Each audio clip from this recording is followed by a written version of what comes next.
Harvey Weinstein and his evil, ugly brother, Bob. Sometimes they get mad that a black man has a nerve to ask for what his money's supposed to be. Us in them deals. They were terrible people. Terrible people. Did you? With Harvey Weinstein started to unfold, I thought, whoa, continually victimize ourselves. It was very important to all of us involved with Time's Up that it not just be about the women of Hollywood, because we're already a privileged group. What if I told you that Harvey Weinstein, the man behind one of the most recognizable comedy franchises of the 2000s, not only made it popular but also stole it? There are rumors that Oprah may have helped him in pulling it off. Sometimes they get mad that a black man has a nerve to ask for what his money's supposed to be. However, how did Harvey Weinstein manage to defraud the Wayne family of potentially billion-dollar film? And more significantly, how did Oprah add to Weinstein's ability to keep a tight grip on Hollywood? With Harvey Weinstein started to unfold, I thought, whoa, is happening, instead of continually victimize ourselves. It was very important to all of us involved with Time's Up that it not just be about the women of Hollywood, because we're already a privileged group. Today we're going deep into Marlon Wayans' shocking allegations against Harvey Weinstein and how Oprah Winfrey's connections to the disgraced Hollywood mogul may have had a bigger effect than anyone realized. We also discover the dirty secrets behind how Win Street allegedly worked with Oprah to push black creators out of the industry and the billion-dollar franchise they lost in the process. Is pay the professionals that do it. And I'm not asking you for anything that's crazy. I'm just asking for you to respect what the craft is and what we know how to do. Marlon Wayans recently shared shocking details about how Harvey Weinstein not only stole from women, but also took advantage of black artists, including himself and his family. Could Oprah, one of the most powerful people in the media, have actually helped Weinstein steal Scary Movie from the Wayans brothers? If so, why would she support someone like Weinstein? Us in them deals. They were terrible people. Terrible people. Did you? The former king of Hollywood has been behind. The Hollywood heavyweight has been incarcerated since 2020, but his legacy stretches far beyond his court cases. Now, Marlon Wayans is coming out to expose an untold side of Weinstein's empire: the theft of ideas, culture, and ultimately over $1 billion from black creators. They get mad that a black man has a nerve to ask for what his money's supposed to be. The Wayans family is synonymous with comedy in Hollywood, and when they launched Scary Movie in 2000, it was an instant hit directed by Keenan Ivory Wayans. And starring Marlon and Shawn Wayans, the film parodied the horror genre in a fresh, hilarious way. Despite this success, the Wayans family didn't receive the financial rewards they deserved. According to Marlon, the first Scary Movie deal they made with Miramax, a company co-owned by Harvey and Bob Weinstein, was extremely unfavorable. Miramax, a subsidiary of Disney, paid the Wayans a meager amount in comparison to the billions the movie ultimately raked, and the studio had locked them into a deal that severely undervalued their contributions and potential profits. The topic came up during a recent episode of Shannon Sharpe's Club Sachet podcast. Wayans was the episode's special guest, and he discussed the challenges and injustices he and his family faced in Hollywood, particularly with the Scary Movie franchise. Wayans explained that Miramax, the film's Weinstein-backed distributor, gave them a crappy deal for the first installment of the comedy spoof film. However, the film went on to open with $42 million at the box office, which he claimed was unheard of at the time, while the Wayans brothers got a better deal for the second installment. In 2001, the professional relationship between the creatives and the studio soured for further sequels. I always say, you know, they didn't just women. They them deals. They were terrible people. Marlon explained that the film business hired the Zucker brothers to helm Scary Movie 3 based on the ideas the Wayans brothers revealed during their pitch, reportedly without their knowledge, after the brothers and Miramax were unable to come to an agreement. Do Wayans shit without the Wayans. Yeah. We have 200 years of comedy between me, Shawn, and Keenan. Damon, Kim, we have a lot of years of excellence at what we do. When Sharpe questioned Marlon about whether the family had thought about suing at the time, Marlon answered, "We didn't. Go like this, all good. We go on, made our money, White Chicks made another classic, Little Man made another classic, we do our thing." Wayans, however, feels that justice was finally served when Weinstein was the target of many accusations, which ultimately resulted in a 16-year prison sentence in 2023, in addition to the 23-year sentence he was given in New York after being found guilty of comparable offenses. Sometimes you ain't gotta do nothing, because God's gonna do it all. Let him have it. God's revenge, when God comes for you, you gotta trust God. It took Miramax, this company Miramax, Disney took it. Then they had the Weinstein Co. And then all this stuff started going, allegations and... He went on to add, now your brother's in jail, and you ain't in the business. I didn't have to do nothing. All you had to do is be good businessman. We asked for nothing. We did nothing wrong, but sometimes they get mad that a black man has the nerve to ask for what his money is supposed to be, don't you tell me what. I'm supposed to make this is what my value is elsewhere. In the interview, Wayans clarified that he had heard things about Weinstein's behind the scenes behavior but did not experience any firsthand. I hear things, but you know, and never asked me for a foot massage. Wayne explained, I would have been like, man, you don't get the F out of here. But if I had heard, like if I have known somebody, if somebody came to me, I would have pulled up on him. Hey man, don't do that. I ain't going to tell you how to do your business, but you ain't going to do that business to my people. Don't do that anyway. Wayans' family, often likened to the Jacksons of the comedy world, have produced a slew of memorable and cult classic films over the years. However, among their comedic creations, none quite hit the comedic sweet spot like Scary Movie 1 and 2. The Scary Movie franchise, notably the first two installments, fundamentally reshaped the horror comedy genre. Rather than merely blending scar with humor, these films took a bold approach by wholeheartedly embracing the art of mockery and unceasingly cracking jokes. Like the wind, baby. Yeah. Where am I?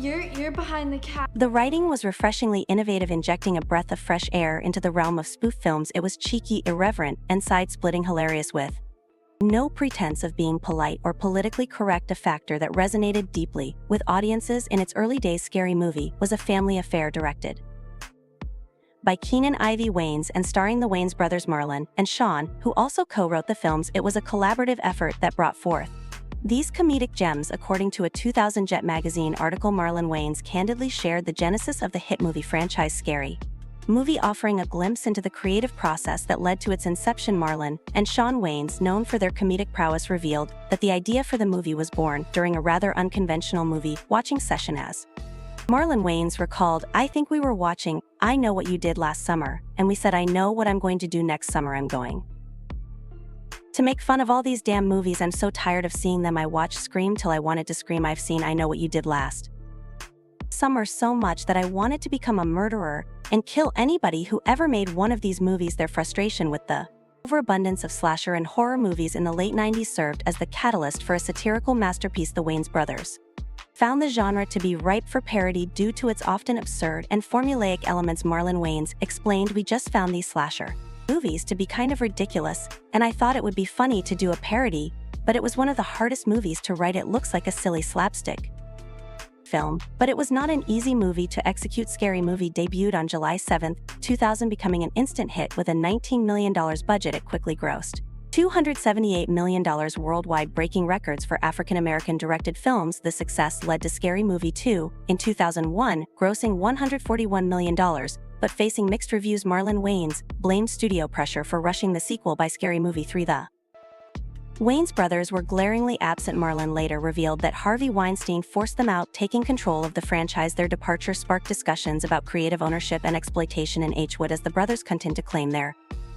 still owed money. To make matters worse, Marlon Wayans was on a Christmas vacation when he found out that he had been dropped from the franchise, which he and his brother co-wrote and helped to develop. We read on Christmas Eve that they were going with someone else for Scary Movie 3. He said they were evil as F. Wayne said of the Weinstein brothers and Miramax Studios, we didn't walk away from a franchise they didn't want to make our deal, and they snatched it. The Weinstein did some really terrible layer and pillage villages type of business, so it wasn't that we ever walked away from our franchise that we created. It was taken, and us being the creatives that we are, was like, all right, bet F you, now watch what I create. In any case, the third installment earned around $220 million worldwide, while the fourth grossed $178 million, and the fifth ultimately earned $78 million in box office revenue worldwide. These figures undeniably transformed the Scary Movie franchise into a billion-dollar juggernaut. But how exactly did Weinstein pull it off? And more importantly, why did the Wayans Have no legal recourse? The answer lies in Weinstein's power over Hollywood at the time. Marlon has detailed how Weinstein used predatory contracts, legal loopholes, and bullying tactics to force the ways out. But was Weinstein acting alone, or did he have help from powerful friends like Oprah Winfrey? Oprah Winfrey and Harvey Weinstein's relationship has always sparked curiosity, especially given the stark contrast between Oprah's reputation as a media mogul and philanthropist, and the disturbing allegations that have surrounded Weinstein. Their friendship spanned over 2 decades. And during that time, they collaborated on various projects in the entertainment industry. One of the most notable collaborations was when Oprah worked with Weinstein on films such as The Butler 2013, which he starred in and he helped produce. Weinstein's company, the Weinstein Company, was also behind the distribution of Precious 2009, a film Oprah actively supported and promoted. Despite their professional ties, it's their personal relationship that has raised eyebrows, especially in light of Weinstein's downfall after multiple allegations of conduct became public. For years, rumors about Weinstein's predatory behavior circulated in Hollywood, with whispers about his conduct dating back to the 1990s. This has led many to question how Oprah, who was so close to Weinstein, could not have been aware of his actions, given that Weinstein was notorious for using his influence to manipulate young actresses. Some people find it hard to believe that someone as well connected as Oprah wouldn't have known the truth. In fact, some conspiracy theories even suggest that Oprah may have played a more direct role in Weinstein's scheme. Speculation has circulated that she might have used her power and influence to introduce actresses to Weinstein or even convince them to work with him, unaware of the potential dangers they were facing. Photos from red carpet events and social gatherings over the years show Oprah and Weinstein looking quite close, which only fueled these rumors, though no substantial evidence exists to support these claims. The idea that Oprah could have knowingly associated with Weinstein, despite his reputation, has caused many to question the nature of their relationship. Oprah, for her part, has publicly denounced Weinstein since his criminal accusations came to light, stating that she was unaware of his misconduct. However, her long-standing friendship with him makes it difficult for some people to accept her claims at face value. In fact, Rosamond tweeted out, "I'm glad more people are seeing the ugly truth of Oprah. I wish she were real, but she isn't." What's more, back in 2018, singer-songwriter Seal called out Oprah Winfrey for being a hypocrite and said that she was aware about the rampant problem of sigh in Hollywood. At the time, Seal lashed out at media mogul Oprah Winfrey following her inspirational Golden Globe speech, claiming she knew about the rumors surrounding Hollywood producer Harvey Weinstein, but did nothing. The talk show host's widely applauded speech focused on the plight of women and the Me Too movement, and I'm especially proud and inspired by all the women who have felt strong enough and empowered enough to speak up and share their personal. Despite this, the media maven was charged by the singer of being the epitome of sanctimonious Hollywood. He shared a photo of Winfrey with the disgraced producer at 2 events on Instagram at the time, along with a meme that said, "You have been part of the problem for decades, but suddenly, they all think you are the solution." The singer went a step further and captioned the photo, saying that Winfrey was aware of the various allegations of misconduct against Harvey Weinstein, but that she had only heard rumors and didn't realize that he was actually a serial young actor or actress who didn't know what they were getting into. For extra credence, he hashtagged the post with the phrase "sanctimonious Hollywood." I think that this is, I'm always trying to look for the rainbow in the cloud, whatever is the silver lining. And so I think this is a watershed. Of course, Oprah is trying to switch the narrative and make this about everyone else but Harvey, but we need to talk about the bizarre contrast in Oprah's behavior when it comes to dealing with people like Harvey versus dealing with someone like Michael Jackson. In early 2019, there was a documentary created about Harvey Weinstein titled Untouchable. It premiered at Sundance, but it didn't get a lot of media attention, and of course, Oprah didn't bring any attention to that documentary. But when it comes to the documentary about Michael Jackson leaving Neverland, Oprah decided to go and promote that everywhere. After leaving Neverland aired, Oprah even hosted a special show about it. This raised questions about why she chose to do that, and not something similar for Harvey Weinstein. She invited some of Michael Jackson's supposed victims to share their stories on her show, but didn't mention any plans to invite Harvey Weinstein's victims to talk about what they went through. This difference made people wonder about Oprah's intent ions and why she seemed to protect her friend Harvey Weinstein while putting the spotlight on Michael Jackson. What made this situation even more interesting was that Harvey Weinstein was already a convicted criminal and there was plenty of evidence against him showing his guilt. So why did Oprah seem to avoid talking about him or giving his victims a chance to speak out? The fact that she didn't address his story or provide a platform for his victims left many people puzzled. One couldn't help but feel a sour taste in their mouth Considering the timing and circumstances of Oprah's focus on Michael Jackson, it was worth noting that Jackson had passed away over a decade ago, rendering him unable to defend himself against the allegations brought forward on Oprah's show. Meanwhile, Harvey Weinstein remained alive and kicking, with numerous victims who had bravely come forward to share their harrowing experiences. So why did Weinstein's story not receive the same attention and scrutiny? It raised legitimate concerns about Oprah's motives and whether she was attempting to justify or protect individuals with a history of bad behavior. The stark contrast between the treatment of Michael Jackson and Harvey Weinstein cast a shadow of doubt over Oprah's intentions. It raised questions about her commitment to justice and her willingness to hold powerful figures accountable. With Weinstein's extensive list of victims and his criminal conviction, one would have expected him to be at the forefront of discussions surrounding a band misconduct, yet Oprah's apparent silence on this matter left room for speculation and invited skepticism about her true intentions. At first glance, it seems like Oprah might have been on the wrong side of things, but she has taken steps to distance herself from Harvey Weinstein and what he did. For example, she talked about how Weinstein would make intimidating phone calls in 2018. During an interview with Gwyneth Paltrow, Oprah shared some of her experiences with him. She mentioned how Harvey was a bully and pressured her to feature certain guests on her talk show. Oprah also said she didn't know about Harvey's action, which seems hard to believe, but she insisted. She said, "What I knew about Harvey was that Harvey was a bully, and that if Harvey's on the phone, you go, God, I don't want to take this call, because you're going to get bullied in some way." She admitted she was friendly with him and worked with him on The Butler, but claimed she had no idea what he was really up to. Most people can't help but wonder who he might have pressured Oprah to invite on her show. Maybe actors from his movies, or perhaps he made promises to certain women, took advantage of them, and then tried to make up for it by getting them on Oprah. There are also stories floating around suggesting that Oprah might have even introduced young women to Weinstein, similar to what Ghislaine Maxwell allegedly did for Jeffrey Epstein. One viral Facebook post, which, let's be honest, isn't the most reliable source, claims that Oprah pushed people like singer Rita Ora into Weinstein's circle. There's even a photo from a 2014 event showing them together and after Oprah gave her speech about the Time's Up movement at the 2018 Golden Globes. The post blew up. The Facebook post said, "I think now is an excellent time to remind everyone that Oprah for years and years pimped young Hollywood girls to Harvey Weinstein to be Ed." While none of these claims have been proven, the fact that the post went viral shows that people suspect there's some truth to it. Where there's smoke, there's usually fire. For context, in 2017, British actress Cad and Noble said that Harvey Weinstein used Oprah Winfrey and Naomi Campbell to dupe her into thinking he would help her with her career, only to use her for S. Apparently, she was head over heels impressed when she first met Weinstein at an event in London, because he was hanging out with model Campbell and had star Oprah swinging off his arm.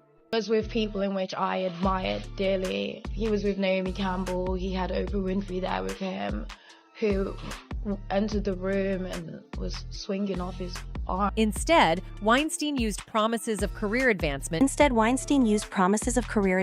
to lure the actress to his hotel room in Cannes, France, where he forced himself on her after meeting Weinstein in London. Noble said she thought nothing of bringing her show reel to his hotel room when she saw him again in Cannes in February 2014. Once inside the hotel room, however, he didn't seem that interested in my show reel, Noble said. Instead, he began touching her while discussing hooking her up with a modeling agency in London. He said, "I need to know you really like me." Noble said, "I have all the information we need. I just need to know you really like me." The incident ended in the bathroom, where he forced Noble to perform intimate acts in front of the bathroom mirror. She said afterward Weinstein failed to help her with her career as promised. It's worth mentioning that Oprah and Campbell weren't the ones who persuaded or pressured Noble to associate with Weinstein at that time. It was Weinstein, acting on his own, who lured the British actress. However, the fact that the two A-list celebrities were swinging off his arms did little to help the situation anyway. Oprah Winfrey has also been accused by 50 Cent of allegedly supporting these wealthy individuals. You see, as 50 Cent was working his way up in the world, he wanted to solidify his status by appearing on Oprah's show.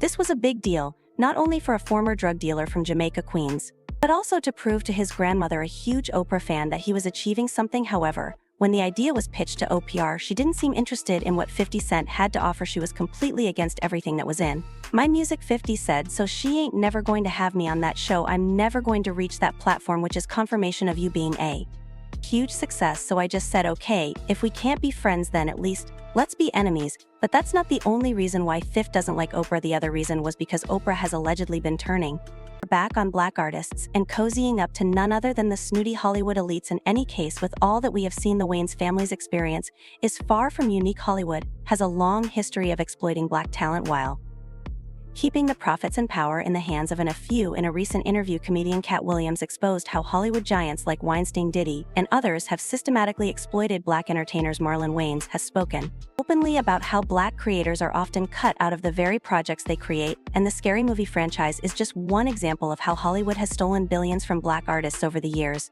But how deep does this exploitation go, and what role did powerful figures like Oprah play in allowing this to happen? Was she simply unaware, or did she knowingly help protect Weinstein's empire? While there is no direct evidence linking Oprah to the Scary Movie theft, her relationship with Weinstein raises serious questions. As someone who wielded immense power in Hollywood, it's hard to believe she didn't know what was happening behind the scenes. But could Oprah have used her influence to protect Weinstein, even if indirectly? Some believe Oprah may have helped Weinstein by using her connections to elevate his status in Hollywood, allowing him to maintain control over projects like Scary Movie. Or was Oprah simply another victim of Weinstein's manipulation, much like the Wayans brothers? As Marlon Wayans continues to speak out about the exploitation of black creators, one thing is clear: there are still many unanswered questions about how Weinstein was able to steal $1 billion franchise from under their noses. Since the scandal broke, the Wayans family has continued to create, but the Scary Movie theft remains a bitter reminder of how Hollywood can exploit black talent. As for Oprah, her legacy remains intact,